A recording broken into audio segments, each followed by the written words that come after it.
I came home from the trip and my key didn't fit the lock. My husband Mike said, "The house is gone. I filed for divorce. It's for your own good." Enjoy listening. My key didn't fit the lock. I stood on my own front porch at 1847 Sycamore Bend, holding a duffel bag and a gas station coffee, and my key slid into the deadbolt and stopped. Wrong teeth. New lock. I tried it again because that's what you do. You try the thing that isn't working one more time like the universe might change its mind. It didn't. The phone was in my hand before I thought about it. Mike picked up on the second ring, which told me he'd been waiting for this call. "Elaine?" he said, and his voice had that rehearsed steadiness, like he'd practiced this sentence in the bathroom mirror. "The house is gone. I filed for divorce. It's for your own good. For my own good. 7 years of marriage, and that's the line he went with." I smiled, standing right there on the porch with my duffel bag and my cold coffee and a key that didn't work anymore. I smiled so wide my cheeks hurt. "Okay, Mike," I said. "Okay." And I hung up. Then I opened my texts and typed 6 words to my lawyer, Athena. They took the bait. "File everything now. Now. I need to take you back 7 months because that smile didn't come from nowhere. That smile had a blueprint behind it. And to understand the blueprint, you need to understand who built the trap, who walked into it, and why I let them think they were winning for as long as I did. My name is Mike. Actually, no, his name is Mike. Michael, legally. But nobody calls him that except his mother when she's furious, which is often, but that's a different story. My name is Elaine Vargas. And 7 months before that porch, I was sitting at my desk at Red Rock Property Group in Broken Arrow, Oklahoma, reviewing a lease compliance audit for a strip mall on Kenosha Street that had 3 code violations and a tenant who'd been running an unlicensed nail salon out of a storage unit. That's what I do. I read leases, I find what doesn't match, I catch the things people hope nobody notices. I'd been doing it for 4 years at Red Rock, and I was good at it. Good enough that they were talking about promoting me to team lead, which would bump me from 68 to 79,000 and finally make the math work on Aunt Rita's situation, which I'll get to. I met Mike at a friend's crawfish boil in April 2017. He was working as a service advisor at Patriot Chevrolet on South Memorial in Tulsa, which sounded more impressive than it was. He mostly argued with warranty companies and upsold tire rotations. We married at the Tulsa County Courthouse 14 months later because neither of us wanted a big wedding and both of us wanted to stop paying 2 rents. Romantic? No. Practical? Absolutely. And for 5 years, practical worked. Then it stopped working. And I didn't notice when it stopped because I was busy noticing other things, like the fact that my Aunt Rita's assisted living facility, Magnolia Terrace in Wichita Falls, had just raised their monthly rate by $340. New total, $4,180 a month. Rita raised me after my mother moved to Amarillo when I was 11 and decided motherhood was optional. Rita was 71, had macular degeneration and a hip replacement that didn't take right, and I was the only person in the family who visited, called, or paid attention to the invoices. So when Magnolia Terrace sent that letter, it landed on me. That was September. Same month, I noticed a charge on our home visa I didn't recognize, $129 a month to something called ProEdge Financial Tools. Mike didn't use financial tools. Mike used a calculator app and round numbers. I flagged it in my head and moved on because I had 6 lease audits due by Friday and a 71-year-old aunt whose rent just jumped. And that same week, Jameson Fulbright stopped by my desk with a coffee, oat milk latte, no sugar, which he'd remembered from a conversation 3 months earlier, and said, "How's Rita doing? Any news on the rate thing?" And I told him, because that's what you do when someone remembers your aunt's name and your coffee order and has never once asked you for anything in return. I didn't know then what I know now, but I'm not telling this story for sympathy. I'm telling it so you know what it looks like when the person handing you Band-Aids is the same person holding the knife. All right, hold on a second. If you've been with me this far, thank you. I mean that. Hit subscribe if you haven't, and do me a favor. Drop a comment telling me where you're watching from and what time it is there. I read every single one, and it genuinely makes my night. Okay, back to this. Jameson Fulbright had been at Red Rock for 6 years, senior leasing agent, 1 level above me. different portfolio, but we shared a floor and a coffee machine that broke every other Thursday. He was 38, divorced 2 years prior, and dealt with it the way some men do, by making jokes so good you forgot to feel sorry for him. My ex got the house in Owasso, both cars, and the dog, he told me once over lunch at the taco place on 71st. She even kept my Netflix password, changed the profile name to Loser. I respect the commitment. He made me laugh during a month when laughing felt like lifting furniture, and he did real things. Covered 2 of my lease reports when Aunt Rita had a scare in November. Stayed late to help me reformat a compliance spreadsheet that our system corrupted. Brought me a breakfast sandwich the morning I came in looking like I hadn't slept, because I hadn't. Jameson never flirted. Never crossed a line, never made it weird. He was the kind of friend where you forgot to wonder why he was being nice, because the niceness just made sense. Some people are like that, or some people are very, very good at seeming like that. But I'm getting ahead of myself. October, a month after the charge. I was looking for the car insurance card in Mike's glove compartment. His Silverado smelled like old French fries and that Pine air freshener that stopped working in August, and the glove box had a ketchup packet stuck to the owner's manual. And tucked behind that manual, I found a Capital One statement. Balance, $14,338.41. I didn't know this card existed. 4 years at Red Rock reading financial disclosures for a living, and my own husband had a credit card with $14,000 on it that I'd never seen. I sat in the driveway for 12 minutes. I counted. Then I went inside and asked him. Mike didn't explode. That would have been easier. He got quiet and small, leaned against the kitchen counter and picked at the label on his water bottle and said, "It's for car parts. Side project." You wouldn't get it. Side project. $14,000 of side project on a credit card with a 26% interest rate. I'm not a mathematician, but I can multiply disappointment by compound interest. I told Jameson the next day. He listened with his elbows on his knees, nodding slow, and then said, "My ex had 3 cards I didn't know about. 3. That's how it starts. 1 card, then a second, then suddenly you're staring at $40,000 of someone else's decisions." He didn't tell me what to do. He asked questions. How's the mortgage? Do you know what the house is worth now? Is your name on everything? At the time, I thought he was helping me get my bearings. Practical questions from a practical man who'd been through his own mess. I answered all of them. The mortgage was $161,000 left on a house we'd bought for $191,400. Current value, based on a comp I pulled from Zillow, somewhere around $287,000. My name was on the deed. Joint ownership. "Good," Jameson said. "That matters. Trust me." Meanwhile, Aunt Rita's facility needed a new payment arrangement by the end of October. $340 more a month doesn't sound like much until you're sitting at your kitchen table at 10 p.m. with a calculator, a stack of bills, and a husband who apparently has a secret financial life. I did the math on the back of an envelope from the gas company. We had this rule, Mike and I: no financial secrets. We made that promise over a $9 bottle of Yellowtail on our 2nd anniversary. I kept the promise. He kept the wine preference. Mike started coming home later that month. Over time, he said, every time, like the word was a skeleton key that opened every question. I didn't push it. I was too tired to push anything. November. The month everything started leaking. I tried to check our joint checking account online, the one at Arvest Bank that we'd had since 2018. The password didn't work. I tried the backup. Didn't work. I called the branch on Elm Street, and a woman named Tammy, with a very patient voice, told me that Michael Vargas had revoked my digital access privileges on October 29th. "He can do that," I said. "He's a joint account holder, ma'am. Either party can modify online access settings." I sat at my desk with the phone still against my ear, listening to Tammy breathe, and felt something shift in my chest. Not anger yet, something before anger. The moment your brain accepts that the thing you've been explaining away can't be explained away anymore, told Jameson during our lunch break.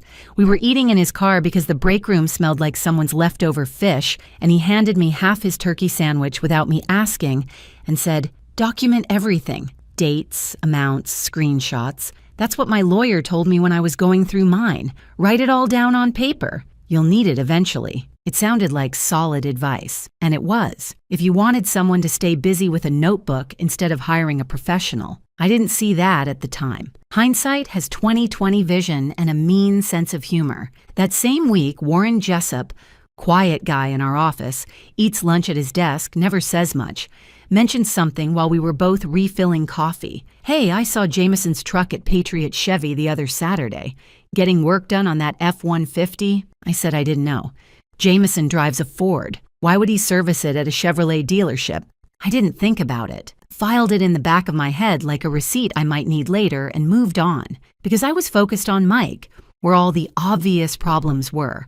And Warren's comment was a 2-second blip that didn't register above the noise. 4 days after I told Jameson about the bank lockout, Mike cornered me in the kitchen. Stop calling the bank, he said. Not yelling, controlled, rehearsed. Stop going through my truck. Stop checking up on me. I know what you're doing, Elaine. He listed specifics. The online login attempt, the call to Tammy at Arvest, the glove compartment. Things he shouldn't have known in that kind of detail unless someone walked him through it, item by item. Has someone ever repeated back to you something you never told them? That freeze you get like your blood forgets which direction it's supposed to flow? That was me, standing in my kitchen on a Wednesday night. I assumed the bank notified him. Some kind of security alert.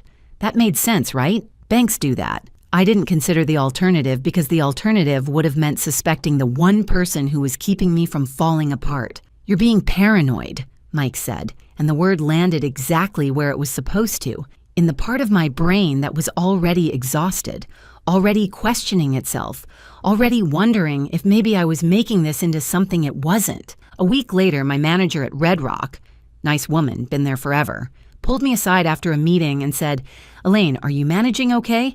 Someone mentioned you've got a lot going on at home. I hadn't told my manager anything, not one word. I stood there trying to figure out who would have said something and came up blank. I told her I was fine. She gave me that look managers give you when they don't believe you but don't want to push. By late November, my friend Connie from church stopped returning my calls. Just stopped. No fight, no explanation. My neighbor Patrice, who used to wave from her mailbox every morning, started timing her trips outside to avoid me. I could see her through the blinds, waiting until my car pulled out before she'd walk her dog. Mike was telling people things. I didn't know exactly what, but I could feel the radius of it. The way a room gets when people know something about you that you didn't tell them. I found out later he'd been saying I was paranoid, controlling. That I'd been going through his phone and his mail and his accounts like a woman losing her grip. And the worst part? Some of it was true. I had gone through his glove compartment. I had called the bank. From the outside, I probably did look like a woman coming apart at the seams. I just didn't know yet who gave Mike the script. The Tuesday it hit me, really hit me, was December 3rd, and I know the date because it was the same day Magnolia Terrace sent the second notice about Aunt Rita's payment plan, and I remember holding both things in my hands at the same time. A past due invoice for my 71-year-old aunt and the absolute certainty that my marriage was rotting from the inside. That Tuesday morning, the alarm went off and my body voted no. First time in 2 years, I called in sick. Drove to the Walmart on 71st Street and parked in the back corner of the lot near the garden center where nobody parks in winter. Sat there for an hour and a half. Ate a bag of peanut M&Ms from the center console, the kind where half the candy shell has rubbed off against the wrapper and they taste like wax and chocolate and poor life choices. I picked up my phone to call my mother in Amarillo. Put it down. Picked it up. Put it down. My mother is the kind of woman who'd say, I told you so, before I finished the first sentence. And I didn't have the bandwidth for that conversation and the one I was already having with myself. I need to stop here for a second. This part, yeah, I'm fine. Let me keep going. Jameson texted at 10:14 a.m. You okay? You never miss work. 20 minutes later, his F-150 pulled into the parking spot next to mine, and he got out holding a breakfast sandwich from Quick Trip. Sausage, egg, cheese on a croissant, the one I'd mentioned liking once in passing 4 months earlier. He didn't ask what was wrong, didn't try to fix it, just sat in my passenger seat and ate his own sandwich and let me cry into a paper napkin without saying a word for 6 full minutes. Then he said, You're the sharpest person in that office, Elle.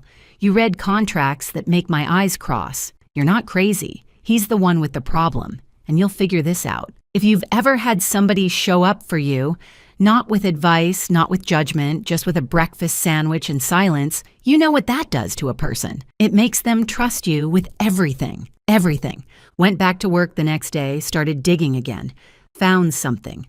A $3,200 cash withdrawal from our joint account on November 15th, plus 2 charges at a steakhouse in Jenks called Freddy's Chop House, $87 and $112 a week apart. Mike said he'd never been to Jenks in his life. I showed Jameson.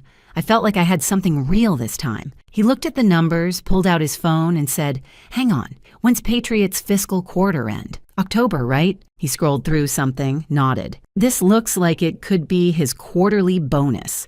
The Chevy dealerships around here do incentive payouts sometimes in check, sometimes direct deposit. That timing lines up. And Freddy's? I asked. Those service advisors take clients out. I've heard Mike talk about it.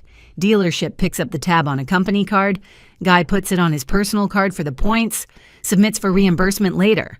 My buddy at the Toyota store does the same thing. Every explanation made sense. Not perfect sense. Sense that was just close enough that arguing felt like grasping. My evidence dissolved like sugar in hot water. I sat there looking at numbers that meant everything 5 minutes ago and meant nothing now. Then, and this is the part that still makes my skin crawl, Mike changed. He came home that Thursday with flowers, grocery store carnations, the kind that come in the plastic sleeve with the barcode still on, but still flowers. Put them on the counter and said, "I've been thinking, maybe we should talk to somebody, a counselor. I know things have been rough." This was the man who'd called me paranoid 3 weeks ago, who'd locked me out of our bank account, who'd been vanishing every night, and now he wanted couples therapy. When a man who's been cold for months brings you flowers, that's not love. That's a man who needs you to stand still a little longer. Told Jameson about the flowers. His response, maybe he's waking up. Maybe he realized he's about to lose you. Give it a couple weeks before you do anything drastic. See if it's real. It sounded reasonable. It sounded measured. It sounded exactly like what a good friend would say. It also bought exactly the amount of time they needed. January did something I didn't expect. It gave me room to breathe. Mike kept up the counseling act for about 2 weeks before quietly dropping it. The therapist doesn't have openings until March, he said one night without looking up from his phone. I didn't push. I'd stopped pushing Mike on anything because pushing Mike had become like pushing a wall, exhausting and pointless, and the wall doesn't care. But here's what Mike didn't know, what Jameson didn't know, what nobody on this earth knew except me and one woman in a second-floor office on Boston Avenue in downtown Tulsa. I hired a lawyer. Her name was Athena Klosterman. I found her through Aunt Rita's estate attorney in Wichita Falls, a referral chain that had absolutely nothing to do with Red Rock, nothing to do with Broken Arrow, nothing to do with anyone in my daily life. I paid the $275 consultation out of a savings account I'd opened at a different bank entirely, Mid-First, the branch on Sheridan Road, using my maiden name on the correspondence. That's actually when I started keeping copies of anything important, financial statements, mortgage documents, insurance policies, on a separate flash drive that I kept in my locker at work. Cost me $8 at Office Depot. Best $8 I ever spent. Athena had 14 years in family law, a handshake that could crack a walnut, and an office that smelled like old paper and lemon pledge. She listened to everything. The credit card, the bank lockout, the password changes, the isolation, the flowers, and said, keep documenting, don't confront. And don't tell anyone you've retained counsel, not your mother, not your best friend, no one. I almost told Jameson. I came close on a Wednesday. We were eating lunch in the break room, and he asked how I was holding up, and the words were right there, sitting on the edge of my tongue like a coin on a ledge. I got a lawyer, but something stopped me. Not suspicion, exhaustion. I was tired of narrating my own disaster to people, so I swallowed the words and said, I'm managing. That tiny silence saved everything, and I didn't even know it yet. February was quiet in the way that January had been, suspiciously uneventful like the pause between the lightning and the thunder. Mike worked. I worked. We occupied the same house the way two strangers share an elevator, aware of each other, careful not to touch. I drove to Wichita Falls on the second weekend of February to handle Aunt Rita's rate situation in person. Sat across from the facility administrator with a folder of financial projections I'd made on a Sunday night and negotiated a 6-month freeze on the increase. Rita squeezed my hand afterward and said, "You've always been the stubborn one." That's a compliment. I drove home feeling like at least one thing in my life was under control. When I got back, Jameson suggested I should go again. "Take a longer trip next time," he said. 3-4 days. "You looked better after that weekend than you have in months. I'll cover your compliance reports. I've done it before. You deserve a real break, Elle." It sounded like care. It sounded like the kind of thing a person says when they see you running on fumes and want you to rest. It was a schedule. He needed me out of the house for 3 days. He needed a window. I said yes. Planned a trip for mid-March. 3 days in Wichita Falls. Aunt Rita's paperwork as the cover, which was real because there was always paperwork. Meanwhile, the promotion came back around. My manager called me into her office and said I was the leading candidate for team lead. $79,000. Benefits bump. Corner desk with a window. I walked back to my floor feeling something I hadn't felt since September, like the ground under me was solid. Jameson hugged me when I told him, a real hug, the kind that lasts a second longer than professional, and said, "I'm so happy for you.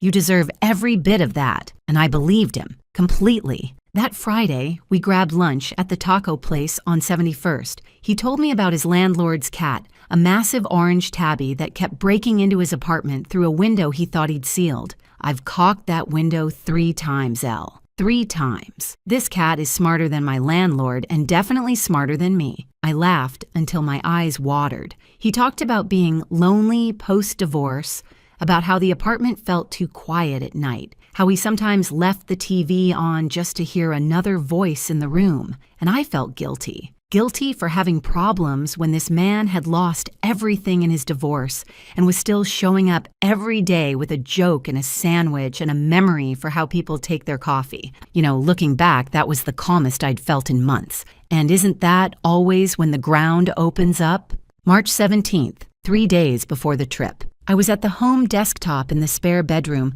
printing Aunt Rita's supplemental insurance forms. Mike usually did everything on his phone.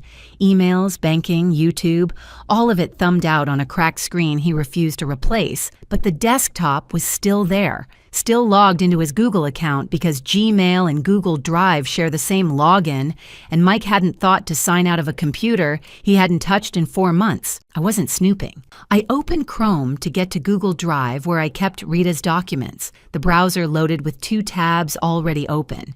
One was a YouTube video about brake pad replacement, and the other was Mike's Gmail inbox.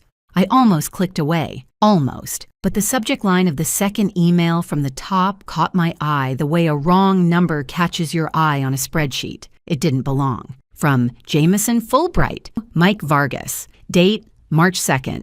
Subject, Sycamore Property. Timeline. I opened it. Would you have kept reading? Or closed the laptop and walked away? I'm asking because for about 3 seconds, I almost did. The body was 3 sentences. Jameson's voice, casual and direct, the same tone he used when he talked about lease comps over lunch. Attached is the draft purchase agreement from Heartland Home Solutions. Trey's ready to move when you give the green light. She'll be in Wichita Falls the week of the 20th. 3 days is enough. Change the locks Tuesday. Trey files the offer Wednesday. I'll handle the rest from this end. Attached. A draft purchase agreement. Buyer. Heartland Home Solutions. LLC. Contact, Trey Scanlon. Property, 1847 Sycamore Bend, Broken Arrow, Oklahoma. Offer price, $219,000. Our house was worth $287,500 on March 2nd. This email was sent 3 weeks before Mike filed for divorce on March 24th. The divorce wasn't Mike's idea. The timeline wasn't Mike's timeline. The locks, the filing, the trip, all of it was on a schedule. And that schedule was written in Jameson's handwriting. I didn't move for a long time. I don't know how long. The insurance form sat in the print queue, and the printer hummed, and the house was dark because I hadn't turned on the lights when I sat down, and now the sun was gone. Then my brain did what my brain does. It runs numbers. It finds what doesn't match. It reads the fine print. Warren saw Jameson's truck at Patriot Chevy on a Saturday. Jameson drives a Ford. Mike works at Patriot Chevy. There was no car appointment. There was a meeting. Jameson's questions about the mortgage, the house value, my equity, those weren't concern. That was an appraisal. He was pricing my life for a buyer I'd never heard of. I told Jameson about the bank lockout. 48 hours later, Mike knew exactly what I'd tried to do online, right down to the specific login attempt and the call to Tammy at Arvest. Jameson told him.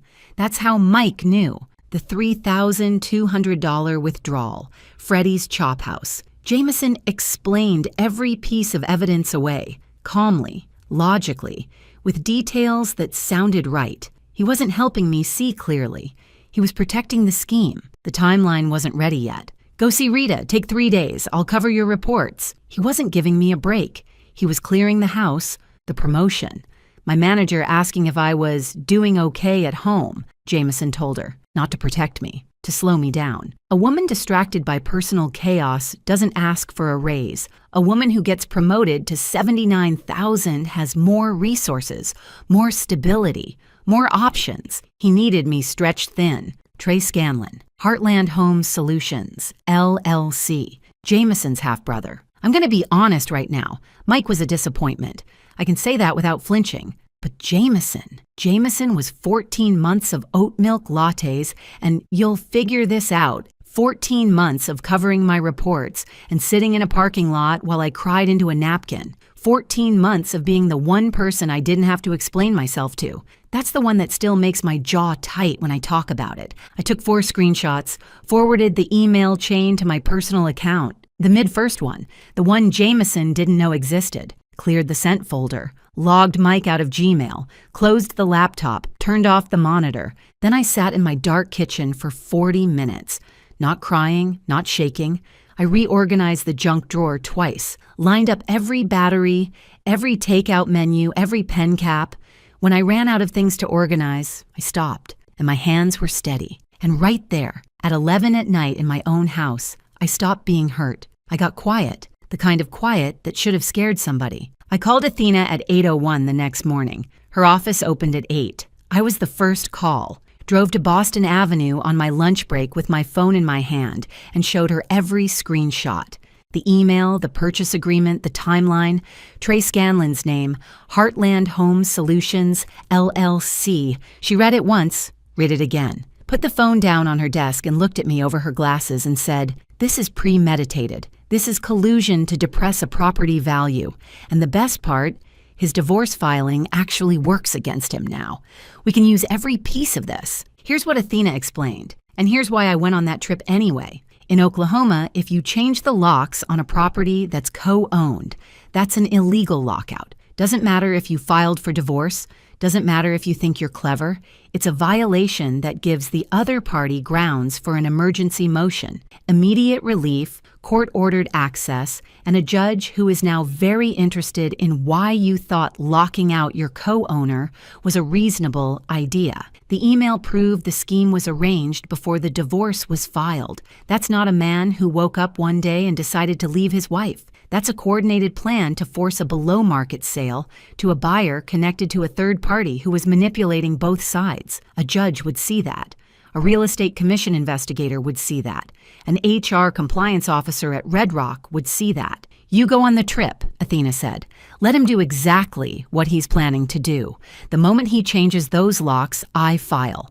Emergency motion for illegal lockout. List pendants on the property. That's a legal claim that prevents any sale until the court resolves it, and a separate complaint to the Oklahoma Real Estate Commission regarding Heartland Home Solutions, LLC. No courtroom speech, no dramatic confrontation. Paperwork, filed electronically. The most devastating weapon in family law is a well-timed PDF. I went to work that afternoon, walked past Jameson's desk. He was on the phone, laughing about something with a client. I stopped, waited for him to hang up, and set an iced coffee on his desk. Oat milk, no sugar. "What's this for?" he said. Just felt like it. He smiled, took a sip, didn't suspect a thing. Why would he? I'd been his project for 14 months. The distressed friend, the woman too overwhelmed to see straight. He'd built that version of me carefully, piece by piece, and he believed in his own construction. Was it mature? Buying that coffee with a smile while I knew his entire world was about to come apart? No. Did it feel like the best $3 oat milk latte I've ever purchased? Absolutely. Told him I was excited about the trip. He squeezed my shoulder. You deserve the break, Elle.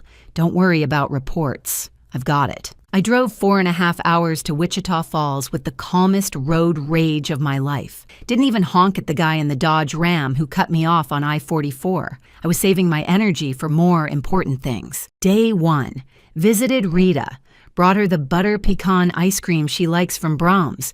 Sat with her for 3 hours and watched Wheel of Fortune and didn't think about Sycamore Bend once. That's a lie. I thought about it the entire time. But I held Rita's hand and I let her win at guessing the puzzles. And I kept my phone face up on the armrest because I was waiting. Day 2, 2:47 p.m. Text from my neighbor Patrice, the same Patrice who'd been avoiding me for weeks. Hey, just thought you should know. There's a locksmith at your house right now. Didn't know if you knew. I knew. Texted Athena. It's happening. He changed the locks. Athena. Filing now. Day 3. Drove home, pulled into the driveway at 1847 Sycamore Bend, walked up the porch steps, put my key in the lock. It didn't fit. Called Mike. He answered on the second ring with that rehearsed voice, that bathroom mirror sentence, "The house is gone. I filed for divorce. It's for your own good." I smiled. Right there on the porch, same duffel bag, same cold coffee. "Okay, Mike," I said. "Okay." Hung up. Opened my texts. They took the bait. File everything now. Now you understand why I was smiling at that door. I wasn't locked out. I was watching 2 people lock themselves inside a cage they built with their own hands. Athena filed everything by 6 o'clock that evening. Emergency motion. Lis pendens on the house.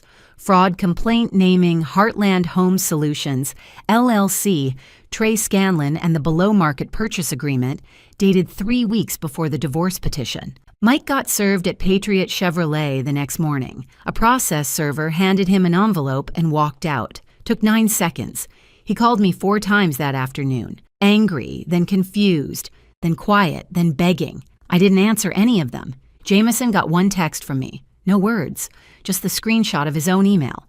He called 9 times. I sent the chain to Red Rock's compliance department with a 1-page summary. HR opened an investigation. It took 3 weeks. I got the promotion in April, team lead, $79,000, corner desk by the window, Monday morning, first week in the new role. I sat at my desk with a coffee, oat milk, no sugar. Across the floor, Jameson's desk was empty.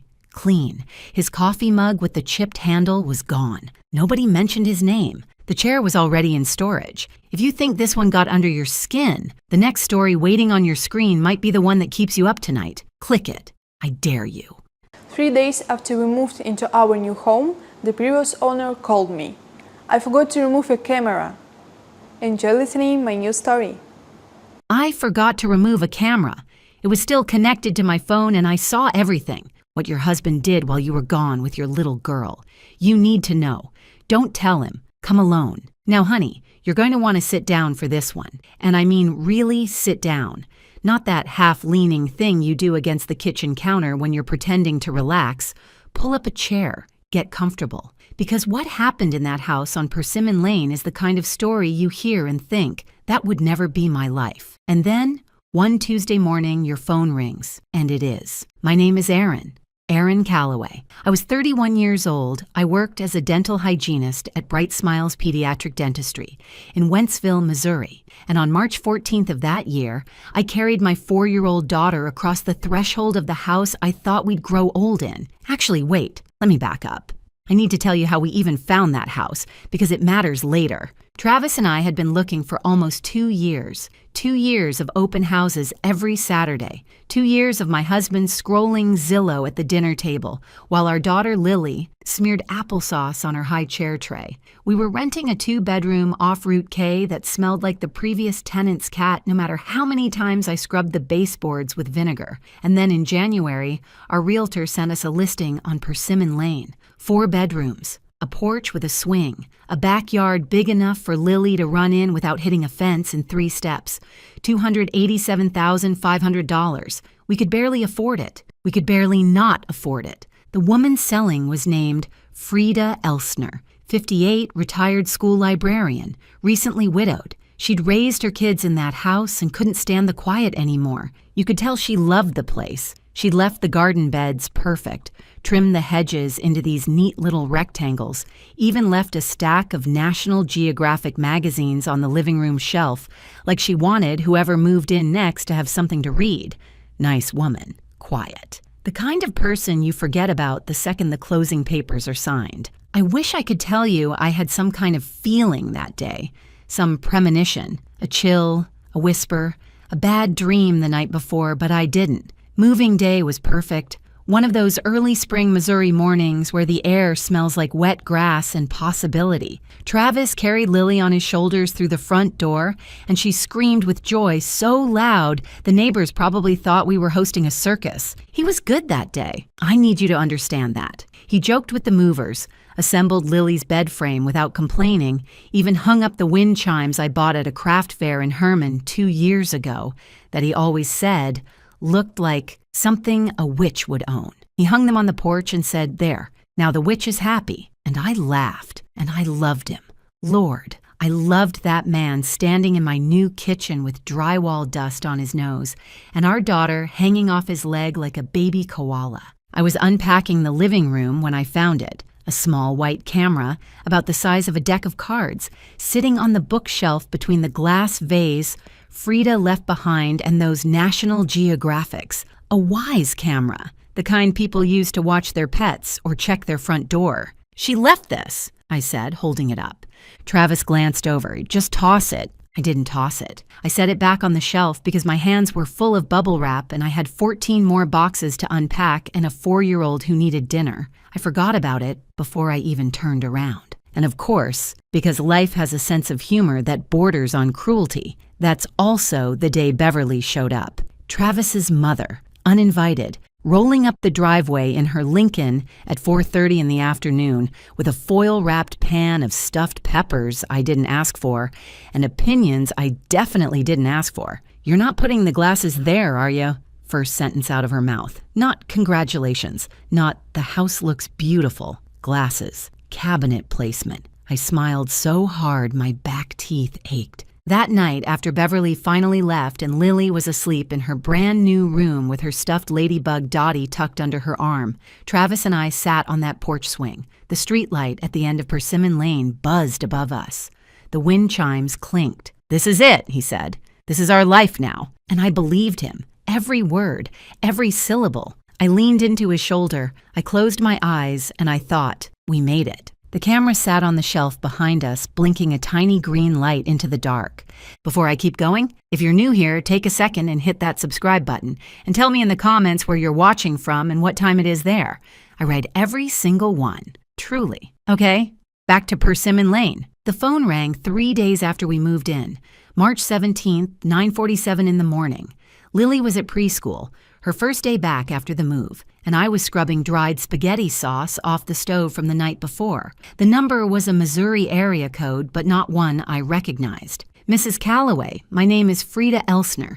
I sold you the house on Persimmon Lane." "Oh, yeah, yes, hi, is everything okay with the paperwork?" There was a pause, the kind of pause that makes your whole body go still. There's no easy way to say this. I left a camera in the house, a small Wise camera on the bookshelf. It was still connected to my cloud account. I got a motion alert on the night of March 15th, and I checked the footage. "Mrs. Calloway, I saw your husband with a woman in your living room, on your couch. This was the night you took your daughter somewhere. You weren't home." March 15th. One day after we moved in, the night I'd taken Lily to my sister Caitlin's in Jefferson City because the house was still chaos and Lily needed a real bath and a bed that wasn't surrounded by boxes. My knees were doing something strange, not buckling exactly, more like vibrating, like the bones were trying to decide whether to hold me up or let me drop. Frida kept talking. She said she understood how this sounded. She said her own husband had done this to her in 1999 and nobody told her.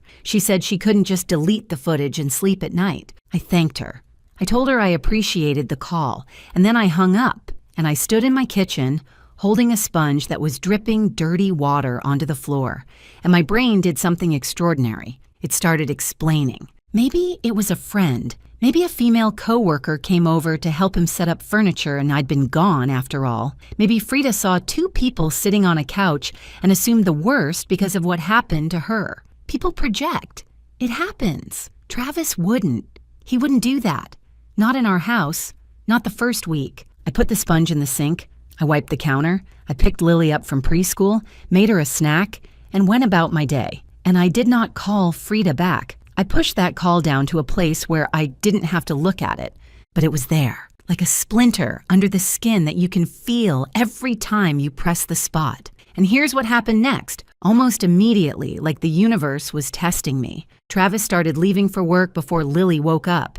6:15, 6:20 in the morning, he said the Q2 push at Ozark Building Supply was brutal. He put his phone face down on the nightstand, screen against the wood, every night. Now, by itself, that's nothing. People flip their phones over all the time. I told myself 6 different explanations and believed all of them. Then I found the receipt, hanging up his gray Carhartt jacket, a folded piece of paper dropped from the chest pocket. Hampton Inn, Columbia, Missouri, $612, dated February 3rd. He was supposed to be at a training seminar in Springfield that week.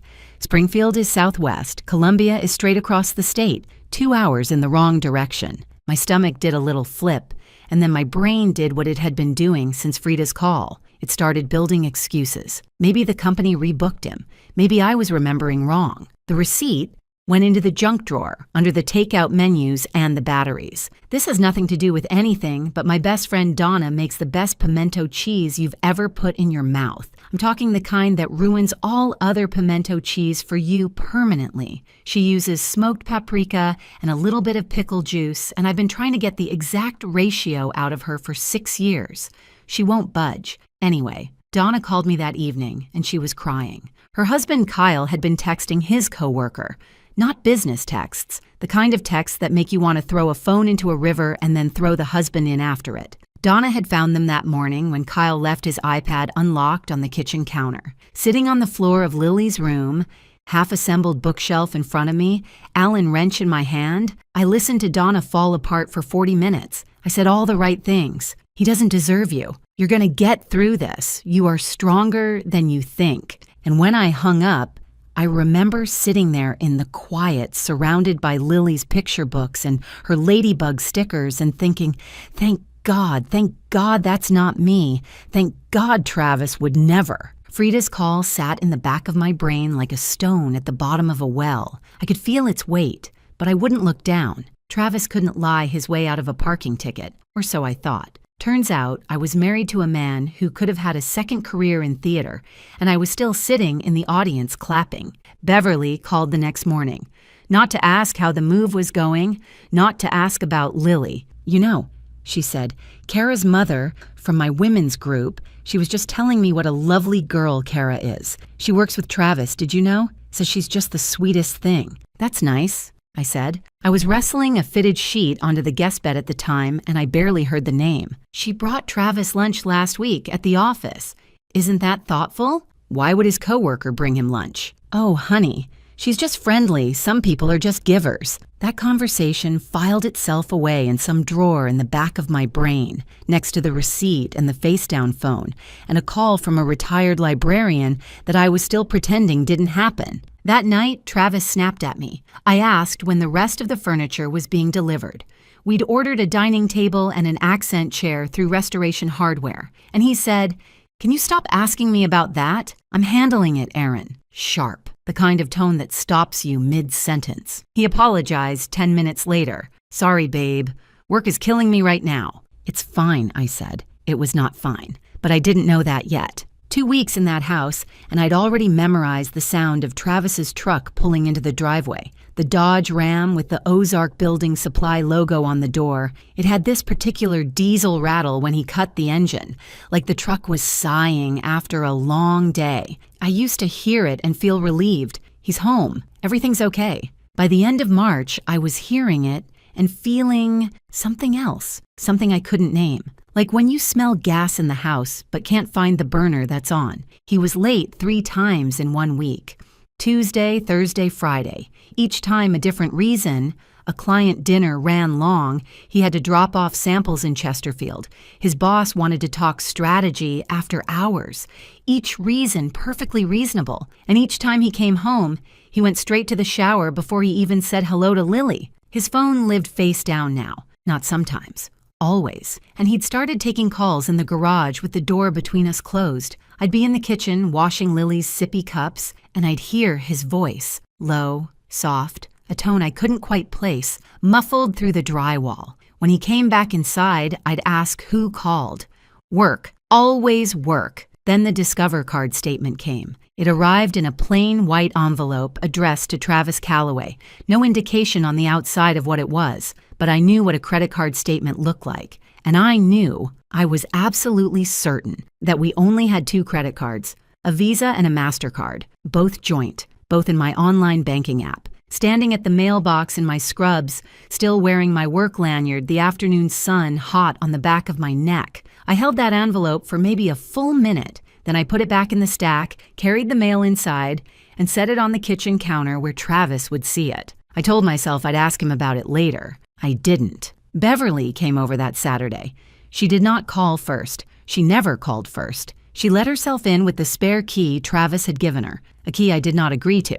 And by the time I came downstairs, she'd already rearranged Lily's bookshelf by height, instead of by the color-coded system Lily and I had spent an entire afternoon creating. She'll never learn to be organized if you let her sort by colors, Erin. That's not how the real world works. My daughter is 4. She sorts her books by the color of the ladybug stickers she puts on the spines.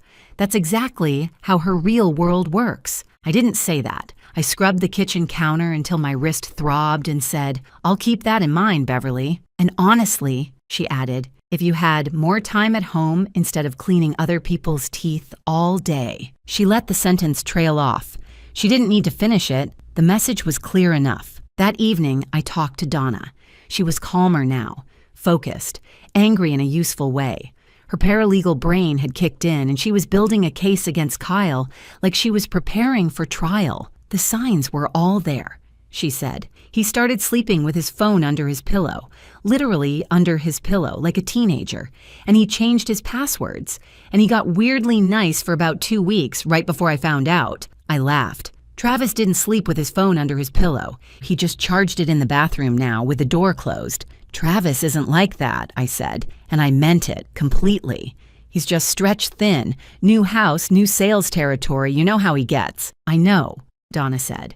I'm just saying, keep your eyes open. My eyes are open. They were not. Here's something about marriage. You develop this world-class talent for explaining away things that would make a detective quit in frustration. You see the evidence, you hold it in your hands, and then you build a little glass case around it with a label that says, perfectly normal, and you set it on a shelf and walk away. Sherlock Holmes would have wept watching me work, and the whole time, Frida's call was sitting in the bottom of my brain like a rock I kept stepping around. Every time something felt off, the receipt, the phone, the late nights, that rock pulsed. I'd feel it for a second, then tell myself, she was wrong. She saw 2 people on a couch and made assumptions. That's all. Lily said something at dinner that Thursday. Travis was still at work, or wherever Travis was, and it was just the 2 of us eating mac and cheese at our brand new kitchen table that still had the plastic on one of the chairs because I hadn't gotten around to peeling it off.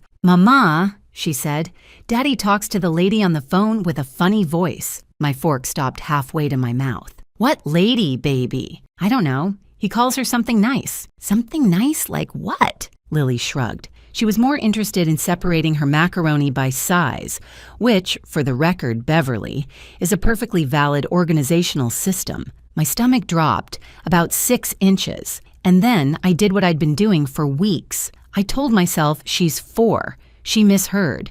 Maybe he was talking to a client. Maybe it was a customer service call. Maybe he called the cable company sweetheart because that's just something people do in Missouri. And I was reading into the crayon scribbles of a preschooler. Now I know what you're thinking right now. You're yelling at your screen. "Erin, open your eyes." But listen to me. When you love someone, you build this fortress of excuses around them, brick by brick, and you guard it with everything you've got. Because if the fortress falls, your whole life falls with it. And I wasn't ready for that. Not yet. That night, I lay in bed staring at the ceiling. Travis was asleep. Phone in the bathroom. The house was quiet except for the refrigerator humming downstairs and Lily's sound machine playing ocean waves through her closed door. The thought came again, not about the phone this time, about Frida, about the footage sitting on her cloud account, about a retired librarian in O'Fallon who had no reason in the world to lie to a stranger. My eyes burned. I rolled over, pulled the comforter up to my chin, and told myself everything was fine. By the last week of March, I'd stopped sleeping through the night. Not in a dramatic way. No nightmares, no cold sweats. Just wide awake at 2, sometimes 3 in the morning, brain running like a motor somebody forgot to turn off, and I'd get up and do something. Anything. One night, I reorganized the entire pantry. Alphabetical.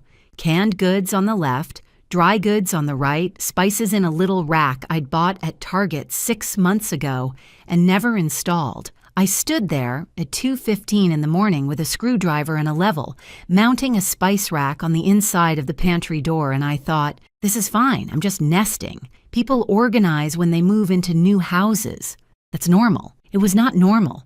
Here's the thing about your body. It figures things out way before your brain is willing to. Your stomach knows. Your shoulders know. That weird tension behind your ribs that shows up for no reason and won't leave no matter how many deep breaths you take. That knows. I just wasn't listening. The Discover card statement had been sitting on the counter for 9 days. Travis hadn't mentioned it, hadn't opened it, hadn't moved it. On a Wednesday with Travis at work and Lily at preschool, I was alone in the kitchen with a cup of coffee that had gone cold 40 minutes ago, and I just opened it.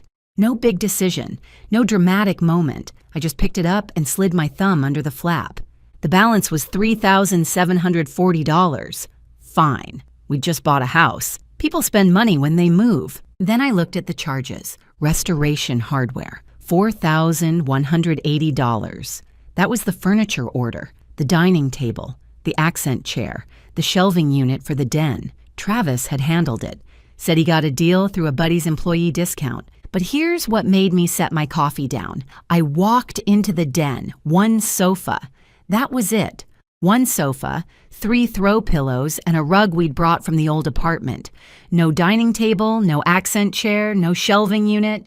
$4,180 at Restoration Hardware. And I was looking at maybe $1,200 worth of furniture. Where was the other $2,980? I almost asked him that night. I practiced the question in the shower, standing underwater so hot my skin turned pink, running the words over and over. Hey, I noticed the Restoration Hardware charge, and I'm just wondering where the rest of the order is. Casual, easy, not accusing, just asking. Like a normal wife asking a normal question about normal furniture. But he came home in a good mood, played with Lily in the backyard for an hour, made spaghetti for dinner without being asked, and I thought, see? This is the man I married.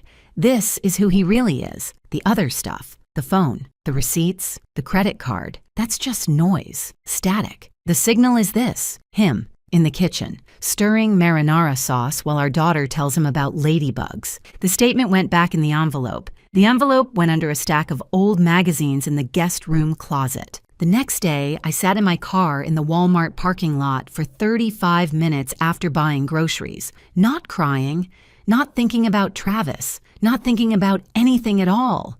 Just sitting there, engine off, hands in my lap, staring at the shopping carts rolling across the parking lot in the wind. When I finally looked at the clock, it was almost 4. The frozen pizzas had thawed. The ice cream, a pint of butter pecan I'd grabbed for no reason. One was soup. I drove home and threw it away and didn't mention it to anyone. Donna called that weekend.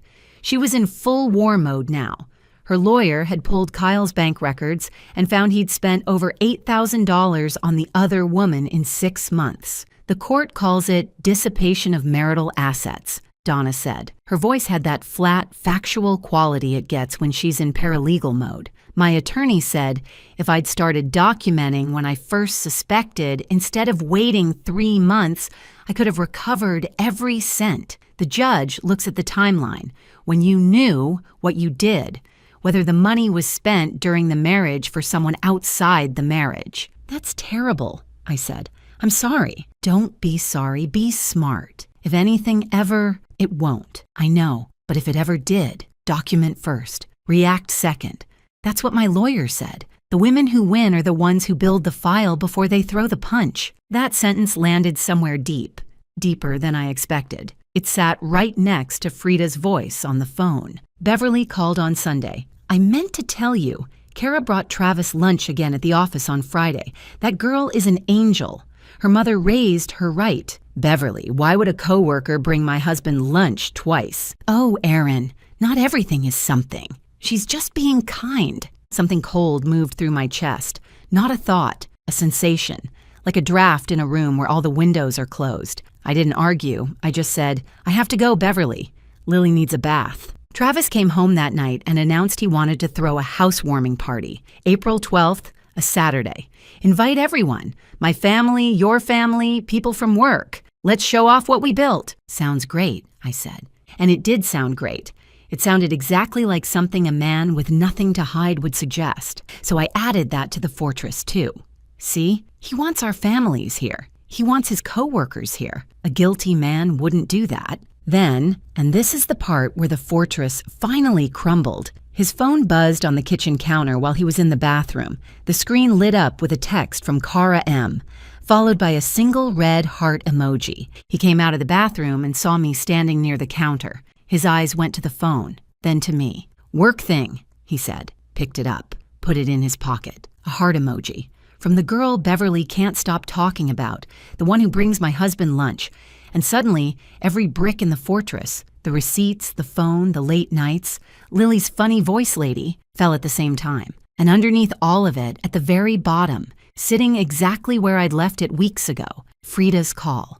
Was I looking for problems? My sister Caitlin always says I overthink things, that I build narratives where there's only noise. But Caitlin didn't get a phone call from a retired librarian who had no reason to lie. Caitlin didn't see a red heart emoji from Cara M. Caitlin wasn't the one lying awake at 3 a.m, reorganizing the pantry because her body knew something her brain wouldn't accept. The next morning, after Travis left for work, I sat at the kitchen table with my coffee. I picked up my phone, and I dialed Frida Elsner's number, the one I'd saved in my contacts the day she called, but told myself I'd never use. She picked up on the second ring.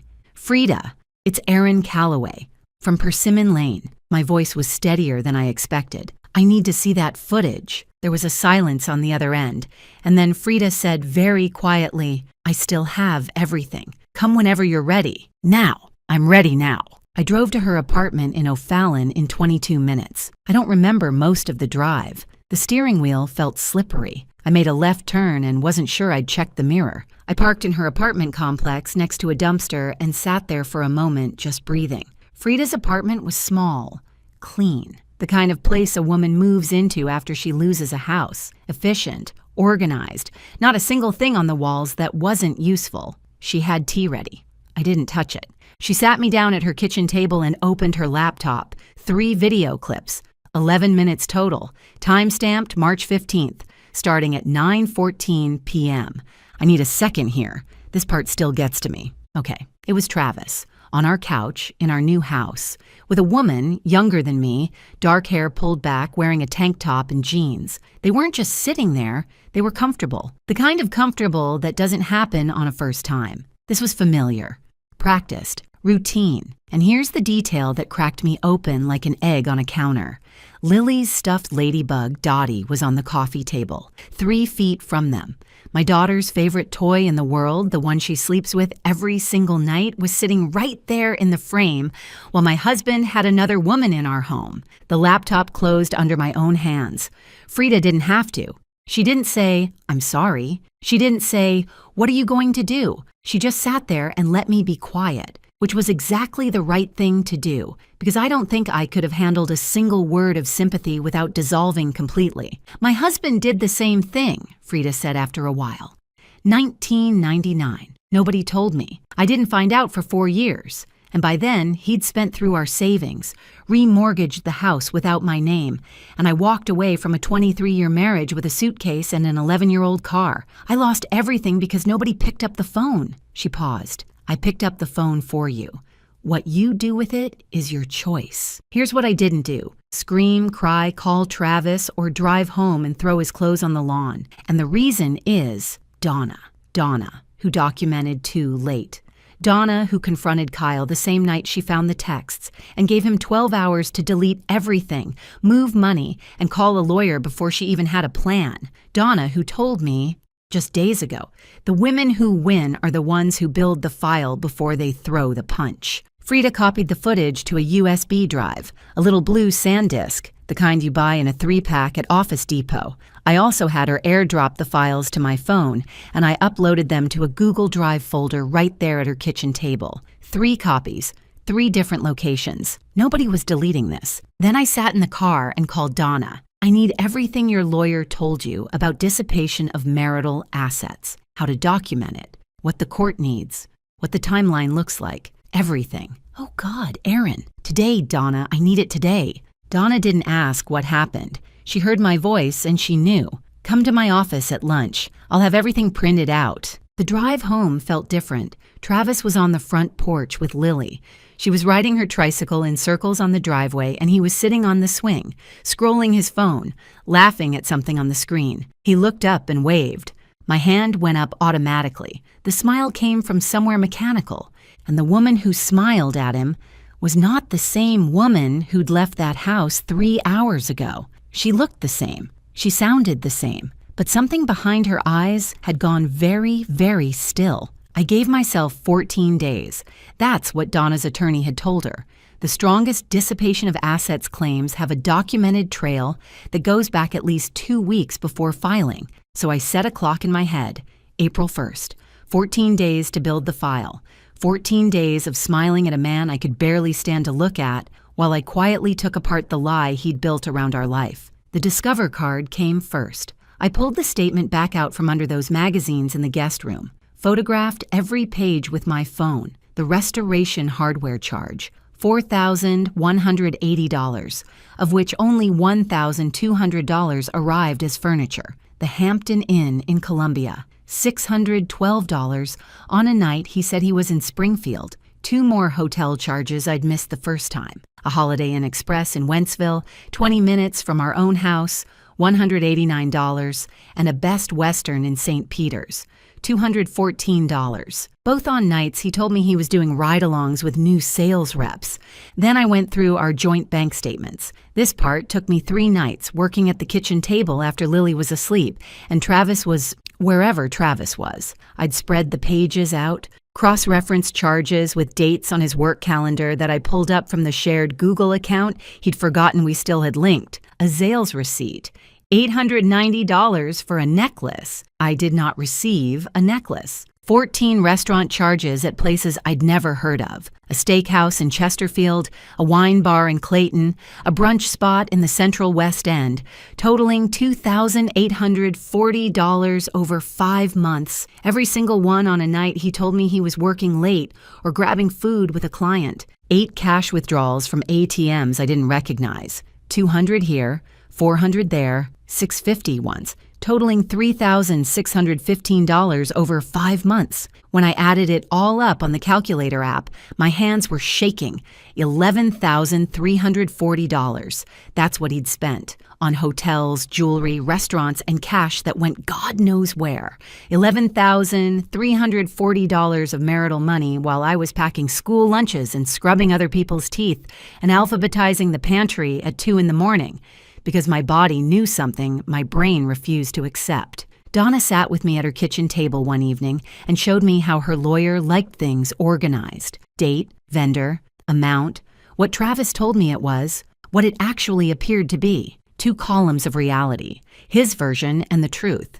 And then the setbacks started. I tried to get into his phone on a Thursday night. He was in the shower.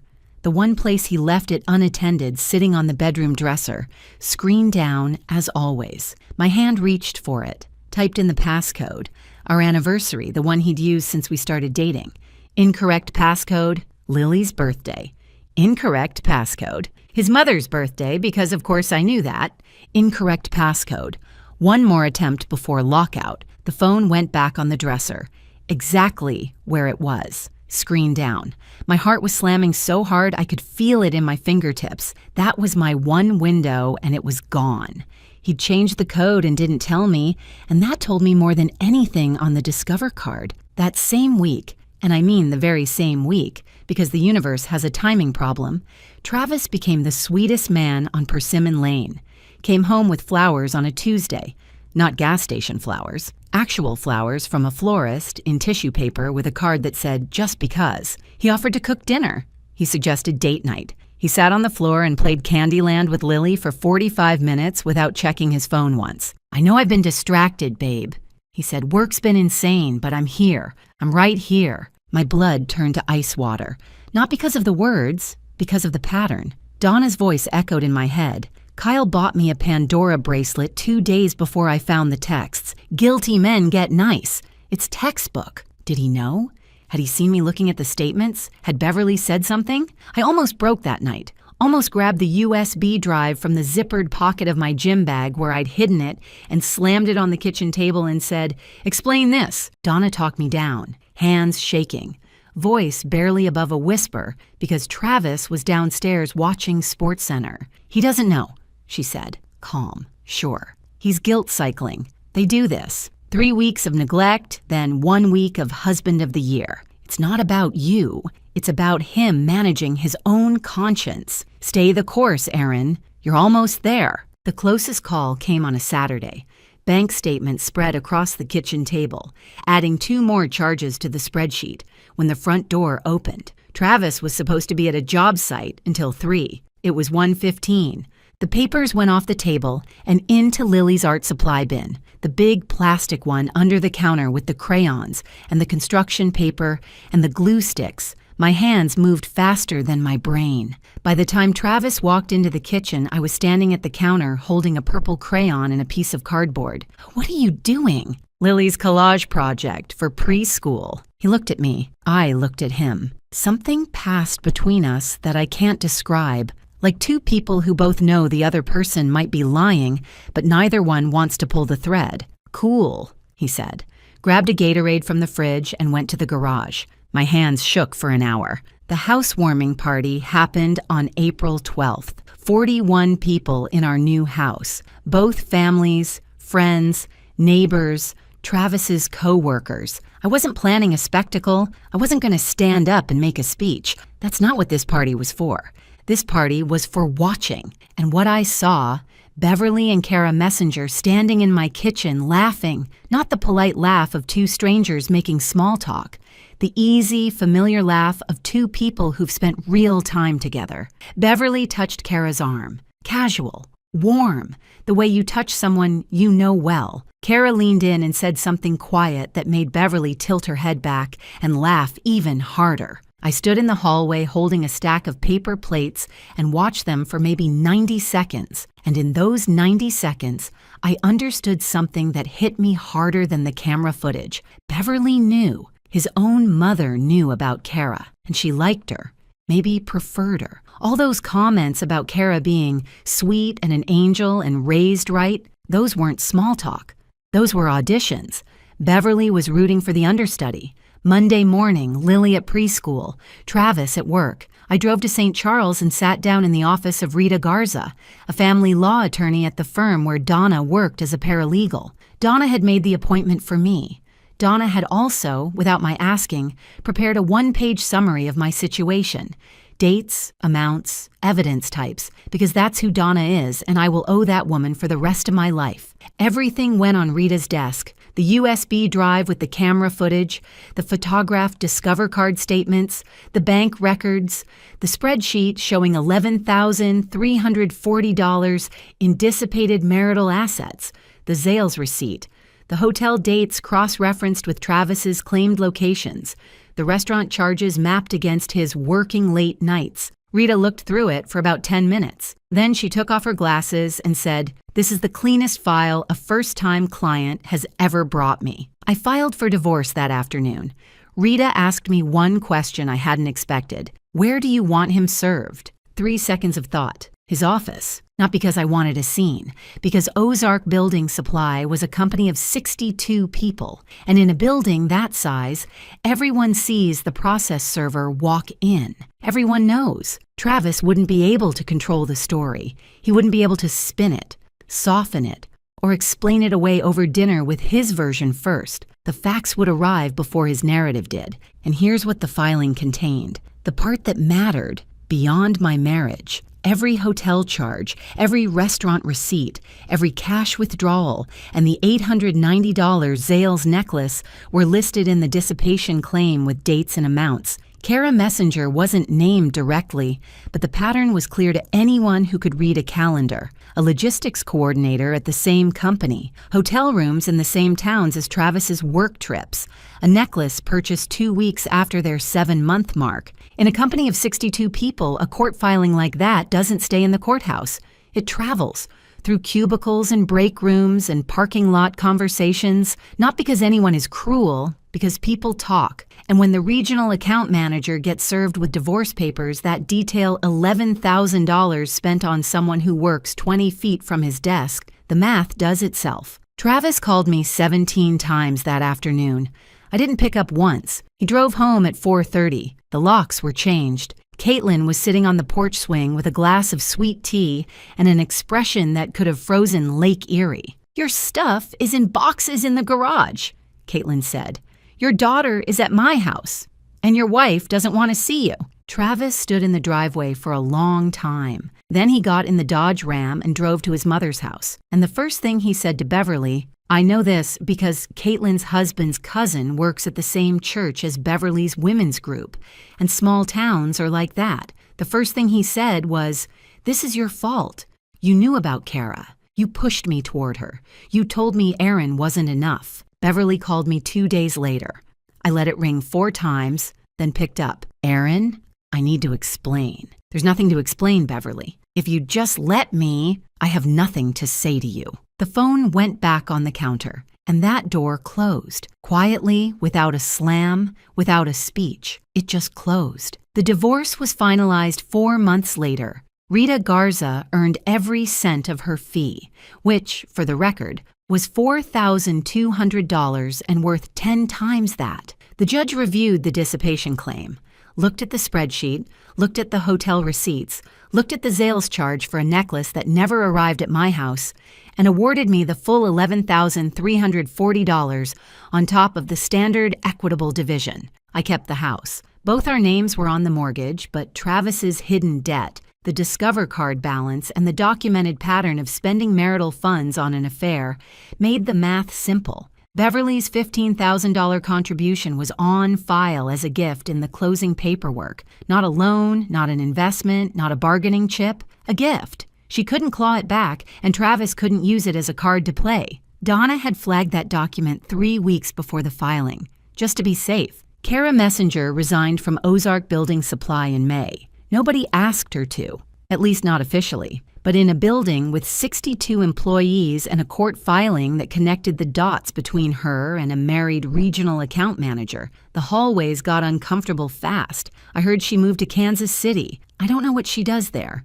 I don't particularly care. I called Frida Elsner the day after the divorce was final, sat on the porch swing with a glass of iced tea, and called the woman who picked up the phone when nobody else would have. "Thank you," I said. "I don't know if you understand what you did for me." "Oh, I understand exactly what I did," Frida said. "That camera was supposed to watch my cats while I was on vacation. Isn't that something? $29 camera from Amazon, and it did more than my divorce lawyer managed in 2 years. We meet for coffee once a month now. First Thursday. She orders the same thing every time. A medium decaf with too much cream and one of those lemon poppy seed muffins that are always a little dry. She tells me about her garden. I tell her about Lily's latest ladybug obsession. We don't talk about Travis much. There's not much left to say.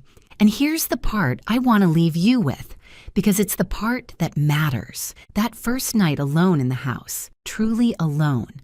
Lily sleeping over at Caitlin's. I walked out onto the porch. The swing was still there. Same swing I fell in love with at the first open house. Same chains, same creak when you lean back too far. The streetlight at the end of Persimmon Lane was buzzing the way they do when it's warm enough for the moths to come out. Somewhere down the block, somebody was grilling, and the smoke drifted over the roof lines like a lazy gray ribbon. A cup of chamomile tea was already going cold in my hands. I didn't reheat it, didn't check my phone, didn't plan tomorrow or replay yesterday or do any of the things my brain had been doing at 2 a.m. for months. I just sat there and swung and listened to the crickets. And for the first time since we moved into that house on Persimmon Lane, the knot behind my ribs was gone. Thank you so much for staying with me through this one. I mean that from the bottom of my heart. If this story sat with you the way it sat with me telling it, there's another one already on your screen. Click it. I'll see you there.